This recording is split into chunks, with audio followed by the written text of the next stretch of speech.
आदर जय श्री कृष्णा मित्रों, कृष्ण भक्ति धारा की यूट्यूब चैनल में आप सभी का स्वागत है।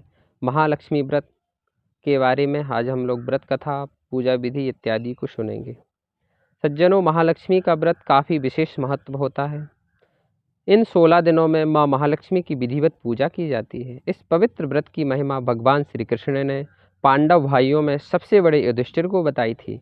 इस व्रत को रखने से धन, सुख, सौभाग्य की प्राप्ति होती है। मान्यताओं के अनुसार महालक्ष्मी व्रत माँ लक्ष्मी को प्रसन्न करने और उनके आशीर्वाद पाने के लिए किया जाता है। इस दौरान व्रत में किए गए उपाय, पूजा इत्यादि का असर शीघ्र दिखता है। सज्जनों, इस बार पंचांग के अनुसार महालक्ष्मी का व्रत 17 सितंबर शनिवार आश्विन अष्टमी को रखा जाएगा, जो सायंकालीन महालक्ष्मी का पूजन होगा। आइए हम माँ लक्ष्मी की विधिवत पूजा करेंगे और इस व्रत कथा को श्रवण करेंगे।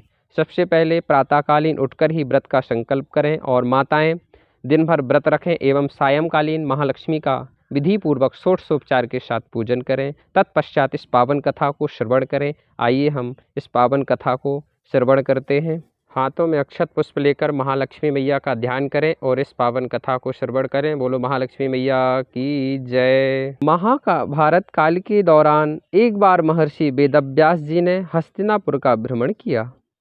महाराज धृतराष्ट्र ने उन्हें अपने राजमहल में पधारने का आमंत्रण दिया।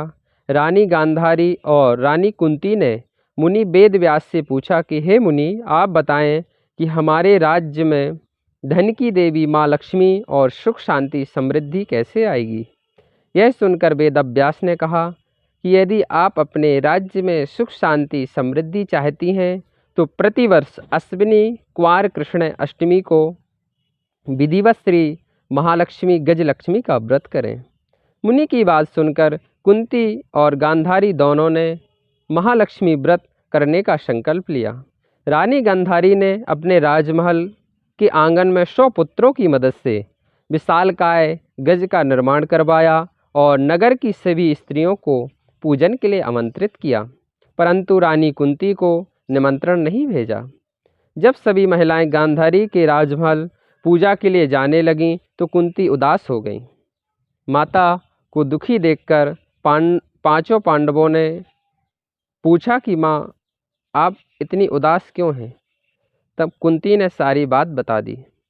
इस पर अर्जुन ने कहा कि माता, आप महालक्ष्मी पूजन की तैयारी कीजिए, मैं आपके लिए हाथी लेकर आता हूँ। ऐसा कहकर अर्जुन इंद्र के पास गए और इंद्रलोक से अपनी माता के लिए ऐरावत हाथी लेकर आए, जो इंद्र का हाथी होता है। जब नगर में महिलाओं को पता चला कि रानी कुंती के महल में स्वर्ग से ऐरावत हाथी आया है तो सारे नगर में शोर मच गया। हाथी को देखने के लिए पूरा नगर एकत्रित हो गया। सभी विवाहित महिलाओं ने विधि विधान से महालक्ष्मी का पूजन किया। पौराणिक मान्यता है कि इस व्रत की कहानी को 16 बार कहा जाता है और हर चीज़ या पूजन सामग्री भी 16 बार चढ़ाई जाती है। मित्रों, इस प्रकार अर्जुन द्वारा लाए हुए ऐरावत का सभी लक्ष्मियों ने, सभी स्त्रियों ने विधिपूर्वक पूजन किया। इस व्रत की एक दूसरी कथा भी है। पौराणिक कथा अनुसार प्राचीन काल में एक बार एक गांव में गरीब ब्राह्मण रहता था। वह भगवान विष्णु का परम भक्त था। एक दिन उसकी भक्ति से खुश होकर भगवान विष्णु ने उसे दर्शन दिए और मनचाहा वरदान मांगने को कहा। ब्राह्मण ने कहा कि उसे घर में हमेशा लक्ष्मी का वास हो। इस इच्छा को जानने के बाद विष्णु जी ने कहा कि उसे लक्ष्मी तो प्राप्त हो सकती है, लेकिन उसके लिए थोड़ा प्रयत्न करना होगा। भगवान विष्णु ने कहा कि मंदिर के सामने एक स्त्री रोज आती है और यहाँ आकर उपले पाथती है। तुम बस अपने घर उन्हें आने का निमंत्रण देना। वह स्त्री ही देवी महालक्ष्मी है और अगर वो तुम्हारे घर आ जाती है तो तुम्हारा घर धन धान्य से भर जाएगा। इतना कहकर भगवान विष्णु अदृश्य हो गए।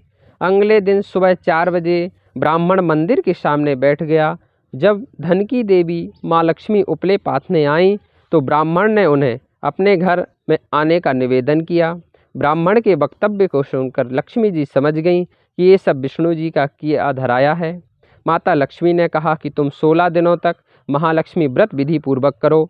दिन रात में चंद्रमा को अर्घ दो, मैं तुम्हारे घर आऊँगी। देवी के कहे अनुसार ब्राह्मण ने देवी का व्रत एवं पूजन किया। उत्तर दिशा की ओर मुँह करके लक्ष्मी जी को पुकारा। अपने वचन को पूरा करने के लिए धन की देवी महालक्ष्मी प्रकट हुई और उन्होंने गरीब ब्राह्मण के दुखों को दूर किया। उसके घर में सुख शांति समृद्धि से भर गया।